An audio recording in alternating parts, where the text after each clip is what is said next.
Wow,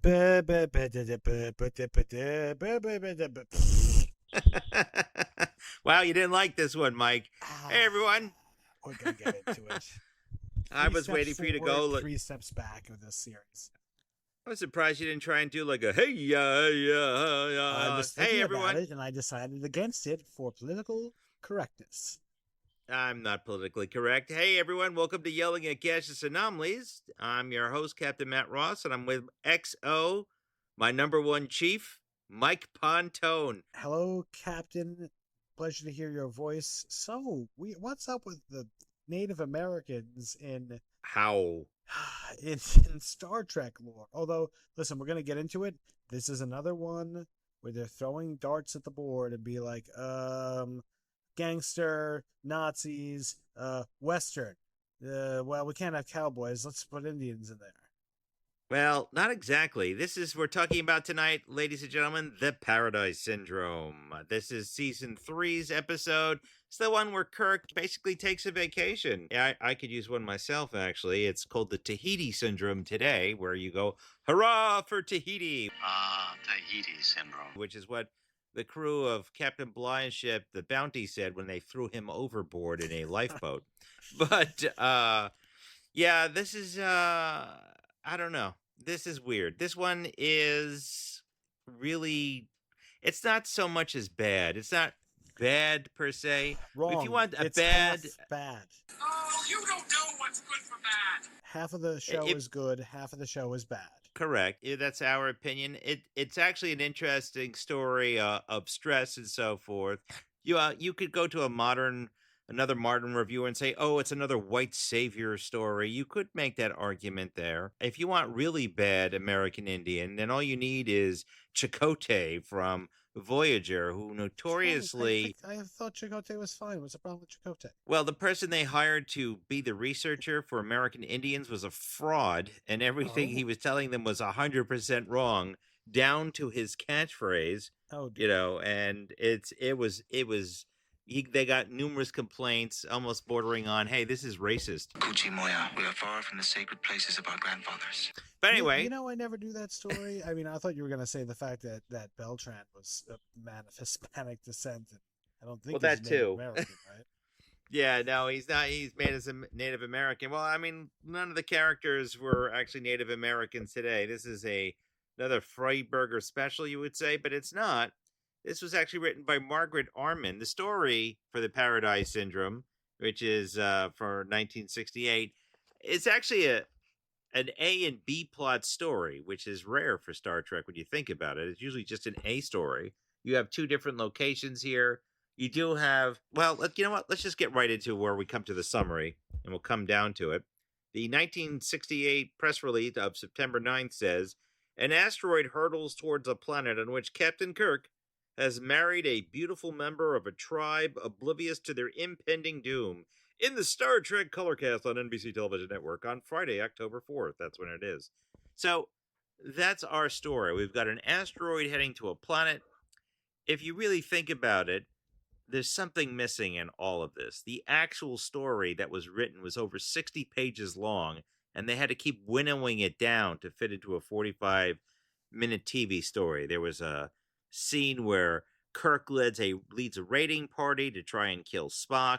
There is an interesting concept of having a child born to Kirk and his wife. It's a whole I'm jumping all over the place, but I'm just telling you what you're seeing in this one, the Paradise Syndrome, which is where Kirk is trapped on a planet filled of primitive humans, per se, primitive.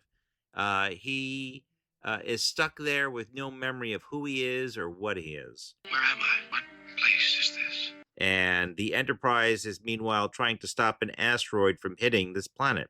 In the original, all the planets but this one had giant, like, asteroid craters on it. So there's a lot of things in here, and we can get into it from here, but that opening bit, where they're down in that planet, you get beamed down to this beautiful area, which is actually a reservoir system in California, but what'd you think of the opening, at least? Or do you have anything you want to just jump off of anywhere I'm saying from what I'm going on?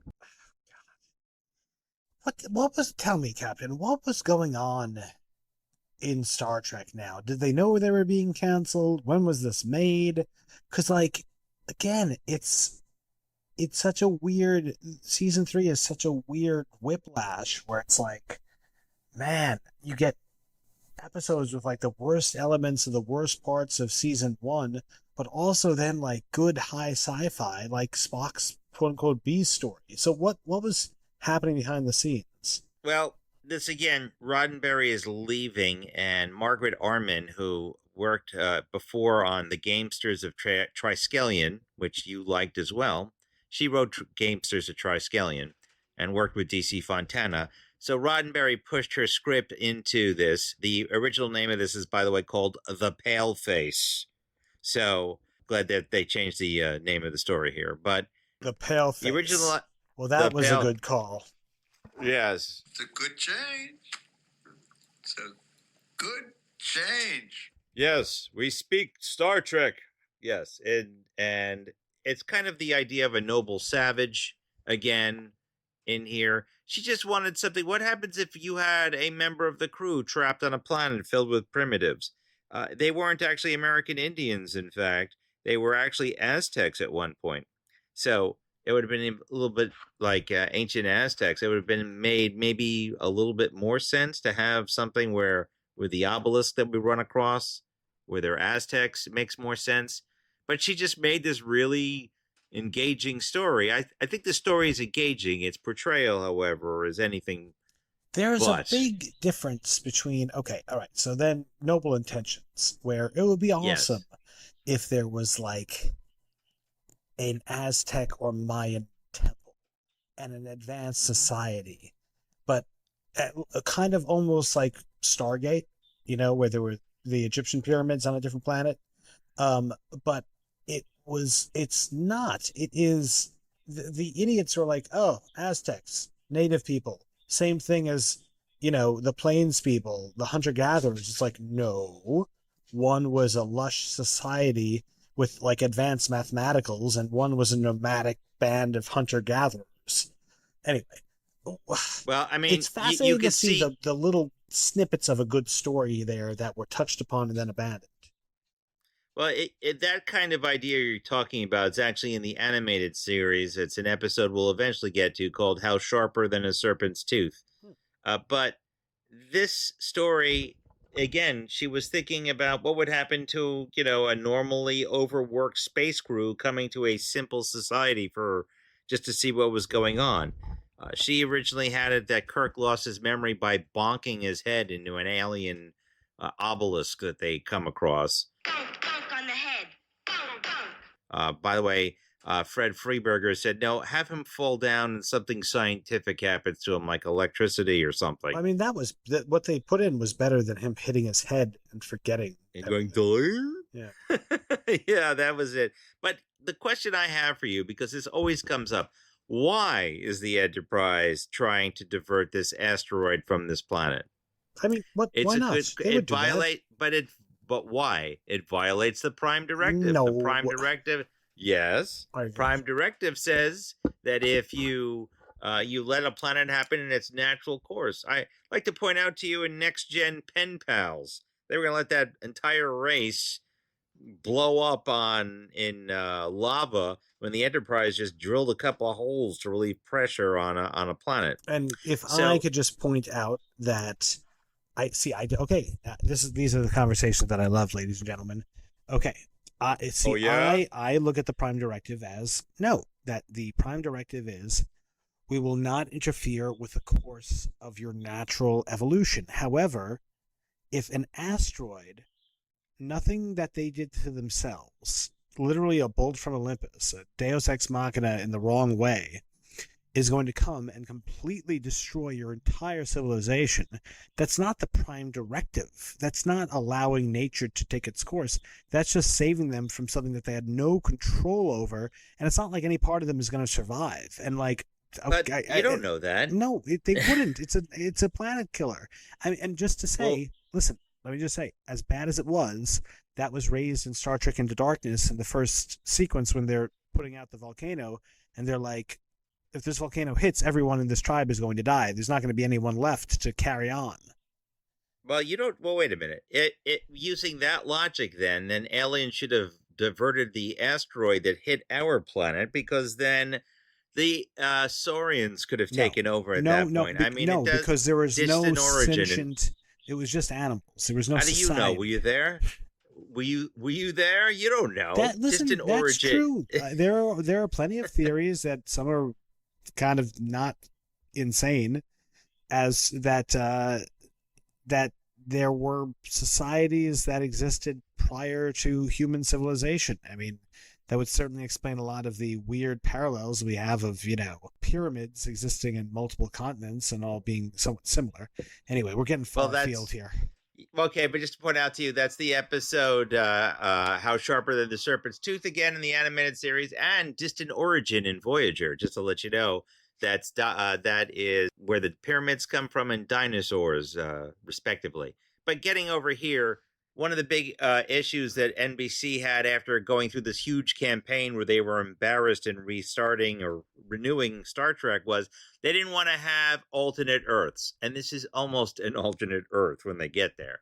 That drives me crazy. Although I will say the reservoir area that they're at is absolutely gorgeous. You can't deny that. And it looks like a fun place to just hang out and have a picnic. And I like the monolith thing. I mean, and this is, well... No, but when I'm just saying when they first get down there, it's where they're walking around. We'll get to the monolith in a second, but that area where they're at, I like it.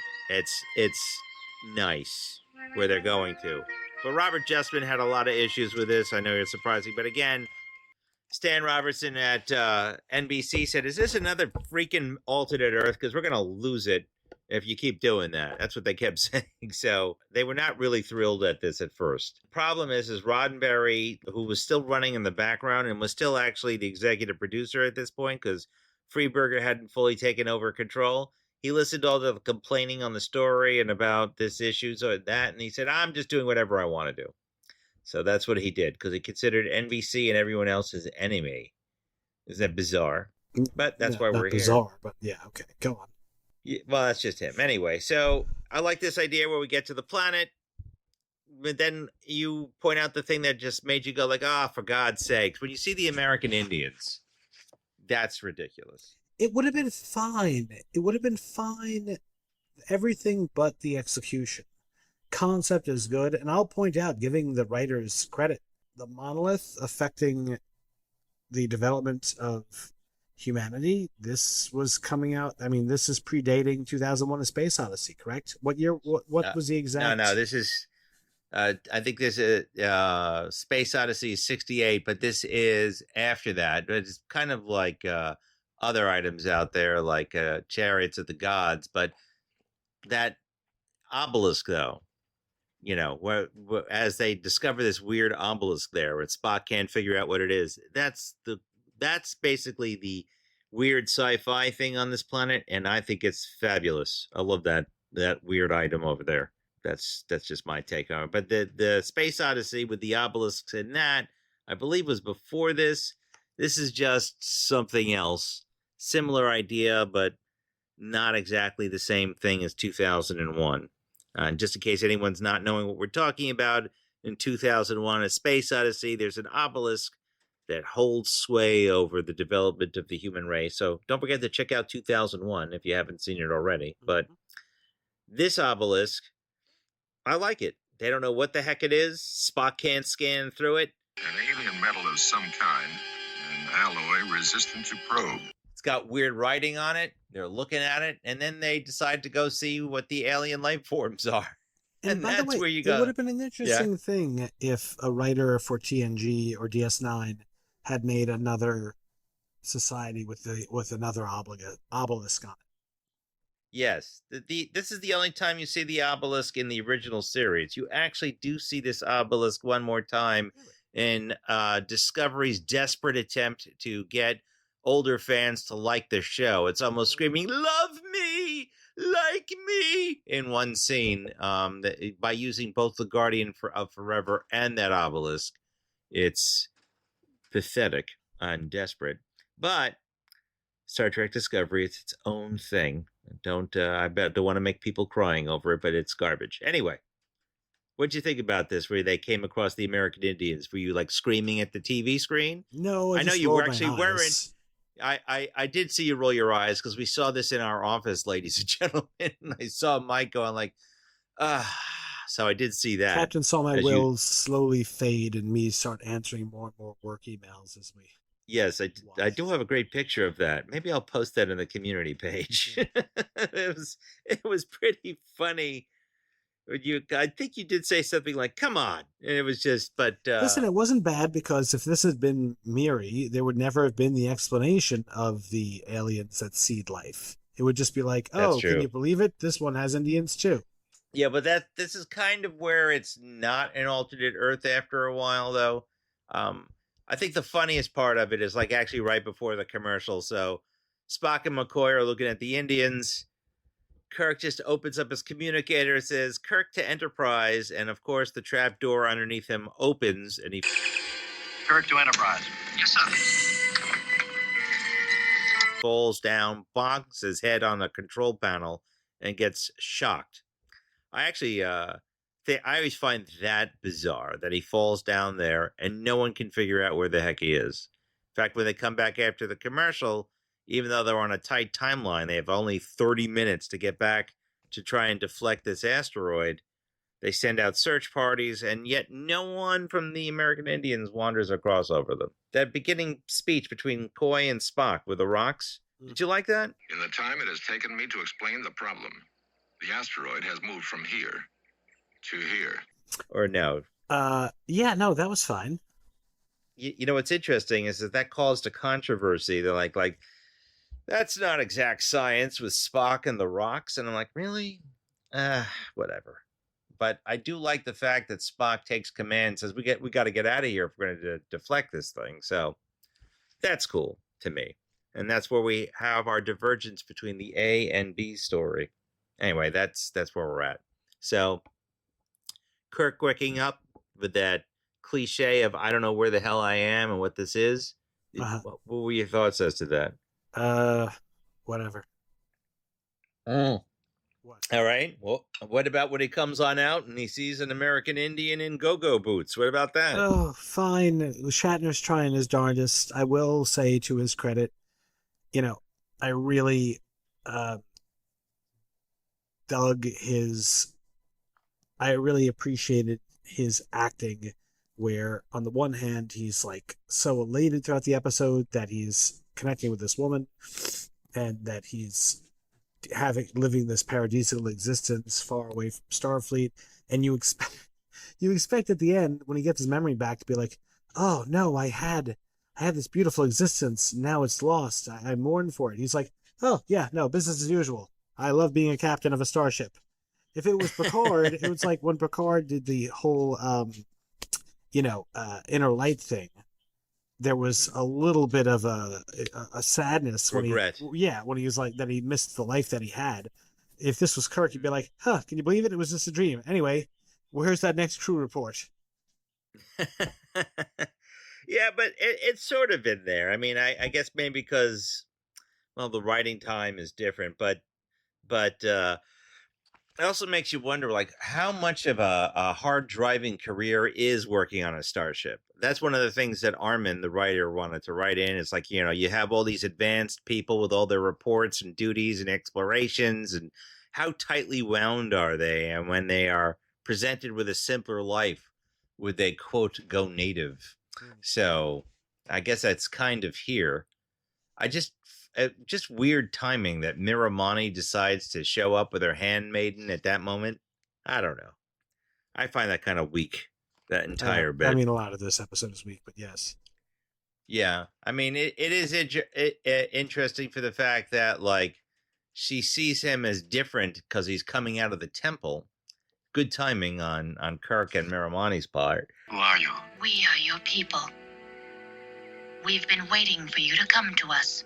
I do like the fact that they were introducing him as like he came out of the temple, but he's telling them, I don't know what the hell's going on or who am I, yet they're so simplistic that they think that he's a god almost immediately. Now, I know Steve Shives will jump all over this, Steve Shives and other YouTubers and like this, oh, how tone deaf this is, but I don't really think they were writing it with this in mind. I don't think it's a question of tone depth. I think it's that general concept of what do you do with an advanced person waking up in a more primitive society. Mm-hmm. You can glom on white savior onto anything you want in this, which would be fair, but I just don't think it's true to this story. Right. What do you think? Do you think it's a white savior complex? No, not at all. He doesn't save them from anything. Actually, he doesn't. Actually, it'd be like green-blooded savior, in fact. But then we switch to the Enterprise. I think this is the best part of the entire episodes, is every time they're on the Enterprise. Yeah. You want to talk about that? I mean, this is a great Star Trek conceit of him, trying to solve this problem, being challenged, Spock wrestling with his, emotional detachment because he's getting frustrated, and he's getting frustrated that he's getting frustrated. I mean, it's a perfect Star Trek Vulcan story. And it's just like you needed Spock to be doing, Kirk to be doing something else unrelated. And the whole tete-a-tete between Spock and McCoy is great, but it's just washed out because the majority of the story is this stupid B story. That's quite true. Well, I mean, A story. What I like about the B story, though, also is Scotty. That Sure, Scotty's absolutely. Oh, and the fact that there's consequences. They're always saying like, "Ooh, I can't push it very far." That something will give, and they always just say, "Well, just make it happen, do it." This time it's like, "Oh no, we did do it. We overdid it this time." All right, but we're moving further into the danger range all the time. If these circuits Action noted, Mr. Scott. There are consequences. When they say fly the ship apart, that's okay. The ship's flown apart. Now what do we do? Yeah, exactly. Get the Scotch tape. But here it's what I also like in that discussions on the ship, the asteroid is not next to the planet. It's not even close. It takes them, they have to burn the engines out going at warp 9 for some time to get to it at this distance. And Scotty's like saying, if we keep doing this, you're going to burn out the end. We won't be able to do anything once we get there. It's over 2 months away, yet how far is it at warp 9? Is that warp 9 really not that fast? It's also the old scale warp 9 between TNG and original series. So it's not our TNG warp 9. No, it's not. It's a different number. So I mean, even if let's just say it's warp 1. Warp 1 is essentially the speed of light. You're telling me that it takes you, if it's that far away, you have more than 2 months to stop this sucker. That's the way I look at it. Sure. I'm calling some other ships, why don't you? But that portion aside, jumping back to the planet, they have like these weird headbands with elastic. But one of the things that you discover on this planet is that the elder is basically saying, like, are you upset with us at one point that we haven't advanced as much as you wanted us to? And there's also discussion of an alien race that saved them from a danger. The wise ones brought us here from far away. They chose a medicine chief to keep the secret of the temple and to use it when the sky darkens. You had actually even noticed it when we saw this together. You were saying, oh, is this the same race from The Chase? That's the TNG episode, The Chase, where there's like one central race that seeded the galaxy with DNA that's their own. That is sort of mentioned in this, but Ronald D. Moore, who wrote The Chase, said that he only wanted to hint at it. It's not the same people. It was left by a super race known as the Preservers. They passed through the galaxy rescuing primitive cultures which were in danger of extinction and seeding them, so to speak, where they could live and grow. What did you think of that concept, though, of that they're being moved by another race? I mean, fine, good explanation. I appreciate it when there's,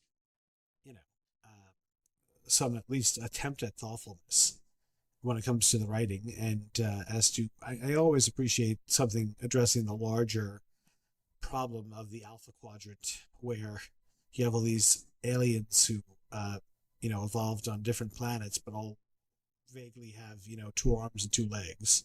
I've always wondered why there were so many humanoids scattered through the galaxy. So have I. Apparently, the preservers account for a number of them.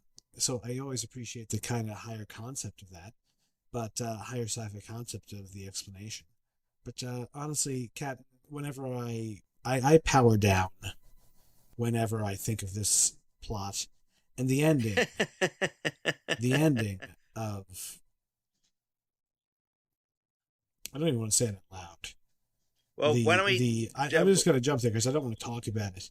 The ending of giving Kirk a wife who has a child, and she loses the child because she's hit with stones.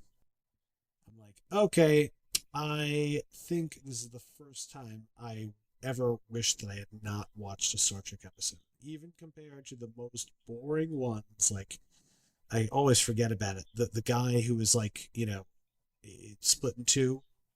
Oh, that's you're talking about with Lazarus and Lazarus in the alternative factor. What of Lazarus? And what of Lazarus? At least that didn't have something incredibly tasteless. So well, it was pretty risque at the time, and even now it's very sad. But what you're talking about is all the way at the end. We haven't even gotten there. Why? Kirk and Miramani, or Kirok as he's known. He is Kirok. Not Captain Kirk. He can't remember his own name. I mean, they have a torrid affair for 2 months. She gets pregnant. I mean, there's a whole bunch of issues of like the tribal personalities, like her original husband or fiance Salish was the medicine chief, and Kirk has kicked him out of that position. You have that kind of issue over there, which does create a tension.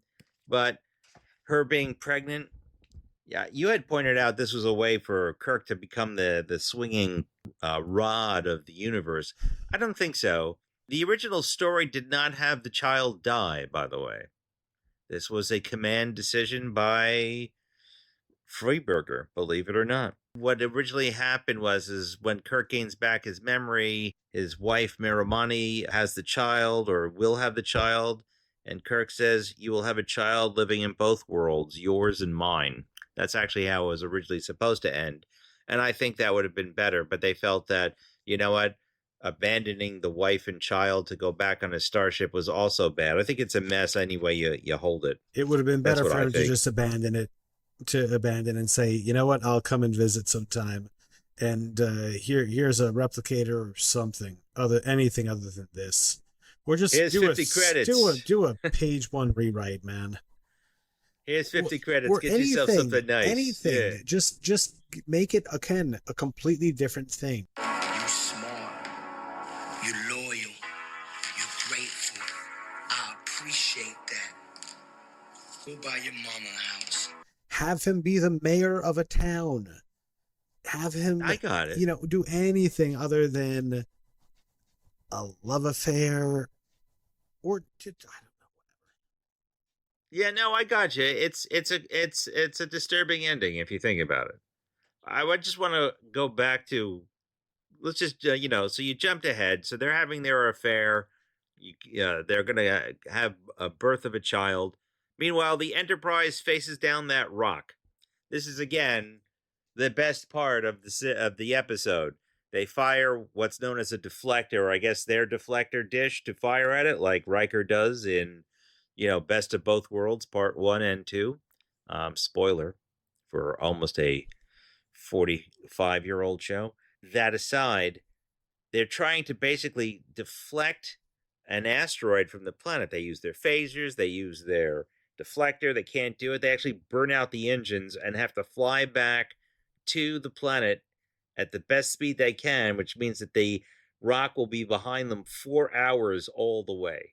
It's pretty disturbing, that they're got this giant rock heading back down to them. But it reminded me of a TNG episode called Deja Of course, Q. Yes. When they're there and they're trying to get the asteroid to not hit it, and Q merely says, change the gravitational constant of the universe. And who can't? That's actually one of the funnier scenes in TNG. Change the gravitational constant of the universe. What? change the gravitational constant of the universe, thereby altering the mass of the asteroid. Redefine gravity. And how am I supposed to do that? You just do it. One of the things I want to point out to you why there were some issues with and behind the scenes on rewriting this, because Friedberger was trying to change certain things.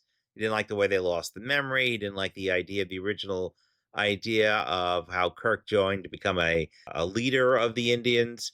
Roddenberry didn't like what was going on in the script, and he sent out a memo, and this is a phrase that will always get you respect. He said to Friedberger, "I won't presume to instruct you on how to produce a show." I love that. You ever have that? It's like, I don't presume to tell you how to do your job. I mean, like, yeah, thanks, Gene. Aren't you like quitting? So, I mean, listen, this is the good thing, right? Supposedly, when you're with creatives, you're not supposed to say, well, do it this way. You're supposed to say, that's bad. Do it some other way. It's like, actors do not want, oftentimes I've heard, although I've heard there are exceptions, actors don't want to be told exactly how to say a line. Like they don't want to get a line read where the director's saying, no, say the line like this. They're saying, tell me how I'm supposed to feel when I say the line. I'm going to say the line the way I'm going to say it. But it's not even, it's beyond that. Friedberger wanted to add more camp to this, as much as it has. He wanted to have more adventure. In fact, the actors were saying that's not Star Trek. Does that sound vaguely familiar to anything else recently? All of modern Trek, perchance? Sure. Yeah, exactly. And there was this kind of split between here. So as much as you don't like this story, the original story ideas were actually better, I would think. Friedberger and his script supervisor or story editor, Arthur Singer, basically cut out all the pieces that would have probably made it better. I wouldn't say it's great. It's still too long. And that's where Roddenberry is saying, I'm not going to tell you how to do your job, but you're not writing Star Trek. And that's one of the bigger issues in here. In fact, the writer, actually, Margaret Arman, said that working with Gene was marvelous because he was Star Trek and he related to the writers. Fred came in and suddenly Star Trek's was, quote, tits in space, which is an exact quote by Friedberger. So that's the idea between the two and why there's a problem on this third season. Friedberger wants tits in space. Gene Roddenberry wanted some sort of science realism. That doesn't sound like Gene Roddenberry. Sounds like he'd love tits in space. Well, Gene does like tits in space, but that's not his primary focus in Star Trek. That's Fred Freiberger's primary focus, tits in space. I'm just saying it's a total lack of understanding of the material that they're dealing with. Freiberger would do a great job on modern Trek then. So there's that. Yeah. All right. So I want to talk about direction. Judd Taylor came in because everyone else was unavailable. I like his direction. I think it's actually done pretty well. What do you think?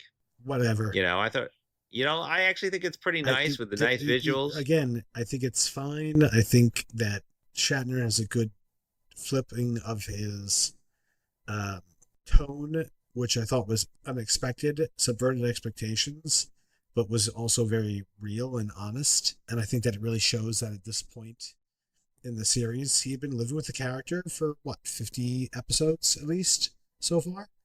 And, he was aware of how to do it. But that being said, this episode is shit. So I'm telling you about the good parts of the piece of crap that I'm looking at.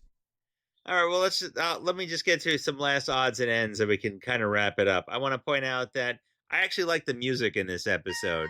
I thought the music, although you had a problem with that also when we were watching to it, I like the kind of the nativist type of quality and the peaceful sounds of the flute music. I kind of like that. You didn't like it? Sure, it's fine. Gerald Fried, he made the light kind of flute music, although there's a lot of psychedelic things like when Spock is mind melding with Kirk to restore his memory. We have that great scene where Kirk yelling, Kirk, I am Kirk. No, not doing it for you. All right. Sabrina Sharp, who's Miramani, she was a Playboy bunny. How about that? She's attractive. No? Yes. She was also an easy writer. Rudy Solieri, nice Italian guy. He's Salish. He was like in a whole bunch of things like Outer Limits, Voyage to the Bottom of the Sea. Mission Impossible. Richard Hale as the chief. He's in Gunsmoke. A whole bunch of stuff. And then you just have everybody else, including, Blackburn, our all-time favorite extra. He's actually Kirk in several of the scenes with the wind blowing as the asteroid gets closer. As the asteroid gets closer, things get worse and worse. You have to activate that obelisk. And that's where we have that final scene where they get stoned to death, or Miramani gets stoned to death, and you got upset. I'm not going to blame it on you being a relatively newly married person and having a young child, but, I still think it is a very sad ending. Bill Blackburn, who was standing in for Shatner in those scenes, said that with that wind, he kept getting hit in the face with the debris. That's called Fuller's Earth. He says it hurts. They had two giant fans. Most of this film was re-edited. They had to ADR everything because of the outside noise. The actors hated it, but it is what it is. It did seem like. So, can we wrap this up? Yes, we can. So, they activate the thingy. One of my favorite lines, I'm just going to tell you this. They go inside the asteroid deflector, where they discover out how to open it by Kirk saying Kirk to Enterprise. We get down there at this complicated device, and Kirk says to Spock, "Can you activate it?" And Spock says, "Well, sure." He just hits one button, and that's it. I love that. It's so ridiculous. It's there was a comedian who said, like, that recreated the scene. Do you know what this is? Yes, it's very similar to a Commodore VIC-20, which is a computer from the 80s that had 20 kilobytes of RAM. I just think that it's ridiculous. But anyway, that's the story. They blow up the asteroid. They kick out the asteroid. The aliens had placed these American Indians on the planet, and that's it. Great. So budget, $175,000. Wrong.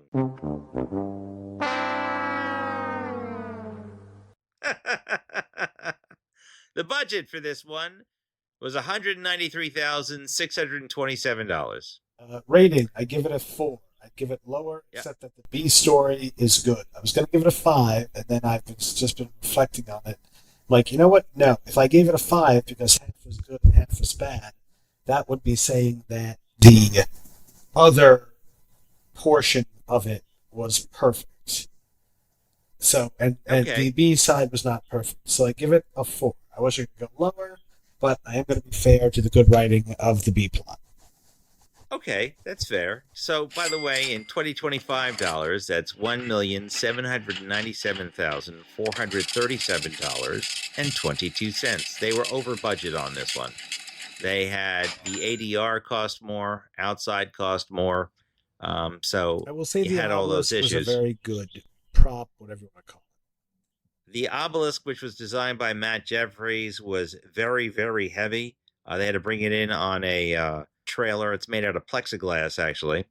There is, I will tell you that the one thing that I take out of this is when we saw this together, we both gave it 5s. I'm also, well, I'm not going to give it a 4. I'm going to keep it at a 5 because there's some portions of the American Indian nonsense in here that I like. I like the idea that Kirk is dealing with a simpler lifestyle, simpler story, or for his own self. I don't like the idea that they couldn't figure out irrigation or anything else, or CPR. I'll let them slide on. But maybe I would have felt better about it if there wasn't a much better version of this with the inner light. Okay. Well, looking back at it, is hindsight's 2020 in a sort of way. I mean, you've never seen this one before, but it's a little ridiculous. I can't deny you on that. It's not one of their better ones, but I will point it out this way. This was filmed third. Would you pick this one to start the season, or would you have picked Spock's Brain? Spock's Brain. Spock's Brain was better. Spock's Brain is better than this? I will give you that. Spock's Brain is better than this. The Enterprise incident so far, though, is better than everything else. But let's see. What other exciting odds and ends are from this? Not really anything else. One line that Scotty says, he goes, "My poor bairns." That's children. My poor bairns. But that's about it. I think that's really all we can talk about this. Yeah, you're right. Tell Not us much about of a the next story episode. here. Oh, you're not gonna like that one then. I'm already burying that one Does on it there. It's called involve small children being killed? No, you I will wish it be will, happy. though. After you see it, you will be happy if the children in the next episode were killed. In the next episode, it's called "And the Children Shall Lead." It's the next episode coming up on Yelling at Gaseous Anomalies. It's an interesting one. But hey, everyone, if you like what we're doing, feel free to write us at yellingatguess@gmail.com. And don't forget to like, share, and subscribe. And buy some of our merch at our t-shirt store. And, stick around. And we'll be coming up to more exciting things for season 3, as well as other stuff coming up. Mike, anything you want to add besides your getting nervous for "And the Children Shall Lead" for season 3? Don't watch this episode. Still happy to be around with Captain. He's a good companion through the ups and the downs of Star Trek. Looking forward to checking out. I'm really looking forward to actually getting through the season and then checking out the animated show, because I've never seen a single clip of the animated show. So color me Never seen the. Wow. Well, we're almost there. We only have a whole bunch of episodes left. Unfortunately, it's "And the Children Shall Lead." You'll see that in our short. I mentioned it because school's starting here in the New York State area. But again, as always, Mike, it's always a pleasure to do these things with you. And as we always say out there, everyone, live long and prosper, and we'll see you out there. Okocheemoya.